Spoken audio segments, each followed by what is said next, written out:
Hello, you all know me. I'm John Lewis. I'm the chair of the program. I'm also the co-advisor for EMAGS. I'd like to welcome you to the EMAGS luncheon and any of the other events that this video might be used for concerning EMAGS. I wanted to do something at the request of the EMAGS leadership team to try to pull into perspective what EMAGS means to this program. Back in 1994 or 95, the then dean, Dr. Frank DiPiano, requested that that we start an EMAGS student group. Now, this was at the request of the students along with the dean, and he supported it.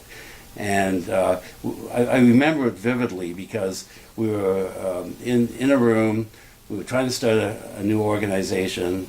This was 23 years ago. We had pizza, and we were just sitting there eating pizza, trying to figure out what we could do to bring diversity into the forefront back even as early as 1995. So at the time, student leaders were very concerned about having a student-based organization that would bring forward the agenda of diversity and multiculturalism. This organization has been extremely successful since that time. It's been up for several Stewie Awards.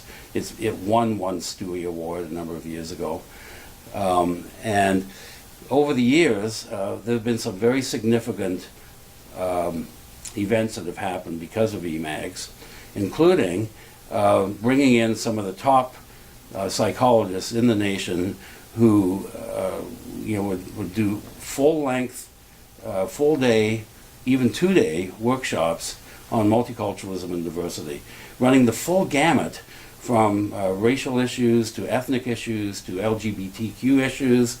And we've had some of the top people in the field come here over the years, and other professionals have joined with EMAGS to create these successful days and conferences. One thing that I just would like to say is that one of the most successful events that occurred with EMAGS was 2 months after the 9/11 when the Twin Towers went down. And our program was suffering from that event, and many of the students were traumatized by it because they had families up in New York at the time. And EMAGS brought together almost like a communion of folks and had lunch, had the first diversity lunch during that time frame, and it brought most of the elements and people from our program together to share food.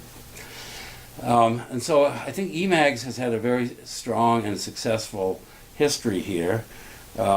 We've had some very strong leaders that have gone on from being the president of EMAGS to having significant impacts at APA and other places. And it's been, I think, one of the longest standing, if not the longest standing, student organization at the college here. And we look forward to promoting our agenda. The students are very committed in EMAGS to push out a lot of the diversity issues and try to do lots of events.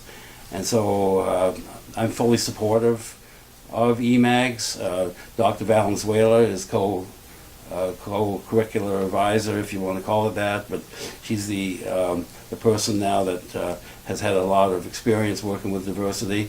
And as I'm talking here, I'm going to turn my head this way, and I'm going to show you I'm going to pick it up, and I'm going to show you the award that the program got at APA this year for retention and recruitment of minorities. It's the Schwinn Award, and we're very proud of that. And so it's going to be in the fishbowl, and if you want to have a look at it sometime, just come by and look at the Schwinn Award. So we're so proud of our efforts in multiculturalism, and a lot of that is due to the impact of EMAGS in our program. Thank you.